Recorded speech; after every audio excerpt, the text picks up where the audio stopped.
The Russian T-80 tank has become an expensive steel coffin for the occupiers on the Ukrainian front, writes 1945 columnist and retired U.S. Army Special Forces non-commissioned officer Steve Balestrieri. The war in Ukraine has been a disaster for Russia and its armored forces, with some 3,000 tanks destroyed or abandoned in what dictator Vladimir Putin calls a special military operation. Most of the losses were in the T-72 and T-90, but the T-80 fared even worse. The Russian army acted overconfidently with poor training and tactics. The promised modernization turned out to be a myth, and the statements about the renewal of the army in the spirit of NATO did not correspond to reality. Russia itself contradicted the Gerasimov doctrine. Battalion tactical groups, BTGs, introduced in 2012, were supposed to provide command flexibility, but instead commanders' initiative was replaced by rigid adherence to plans, even when they became irrelevant. BTGs, which consisted of tank or infantry battalions reinforced by artillery and other means, failed, and the Russian army returned to Soviet methods. The T-80 was developed on the basis of the T-64, receiving a compact engine, automatic loading of the 125mm gun and composite armor. However, the automatic loading was unsafe, and the location of the ammunition inside the fighting compartment made the tank vulnerable. When hit, the turret often came off. The T-80 was an exception in Soviet tank building. It was expensive and complex. The SG-1000 gas turbine engine provided a speed of up to 70 kilometers an hour, but consumed excessive amounts of fuel. Like other Soviet tanks, its 2A46N1 Rapira gun had limited aiming angles, which made urban combat difficult. The cost of the T-80 was 3.5 times higher than the price of the T-64. After its unsuccessful use in Chechnya, the T-80 was not used in the Second Chechen War, the 2008 conflict with Georgia, and the 2014 war in Ukraine. However, in 2022, after significant losses of T-72s and T-90s, Russia was forced to send the T-80 into battle, where it also suffered heavy losses. Since the invasion, Russia has lost hundreds of T-80s and, according to some sources, up to 1,000 units. The tank's survivability problems have become obvious. The main T-80 production plant was in Kharkov, Ukraine. Ukraine also uses the T-80, but this plays into its hands since the Ukrainian military is well aware of the weak points of this machine. The expert concluded that the T-80 has become a shameful disappointment for the Russian army.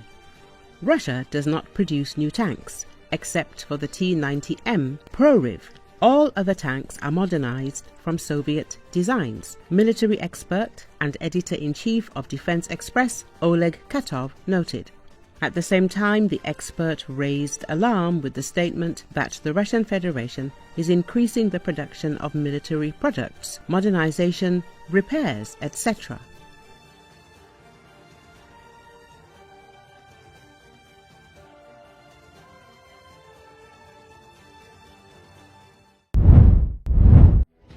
The United States and Israel are planning to strike nuclear facilities in Iran in the coming weeks, the Daily Mail reports, citing senior politicians and military officials.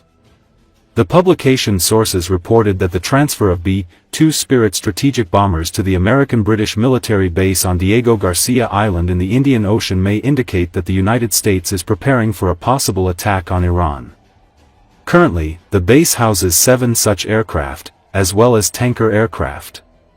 Speaking about U.S. President Donald Trump's statement on the need to resume negotiations on the Republic's nuclear program, one of the publication's interlocutors said that resolving this issue is extremely important for stability throughout the world. This should have been done a long time ago. It's time to put an end to it, he added.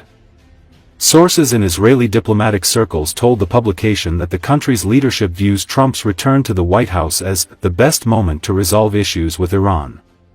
On April 2, Pentagon Press Secretary Sean Parnell said that the United States is increasing its military presence in the Middle East.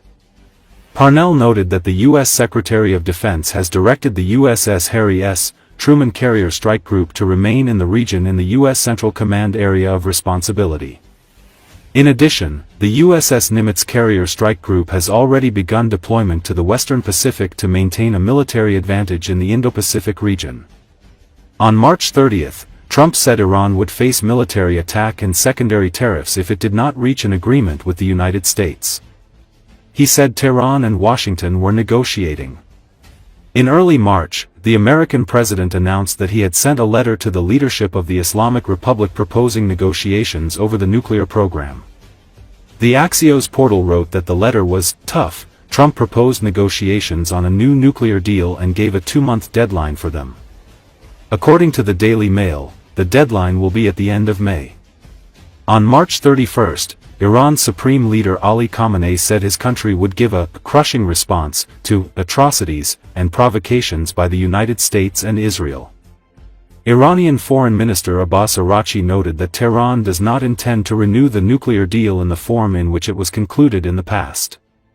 Our nuclear situation has improved significantly, and we cannot return to the previous conditions, he said.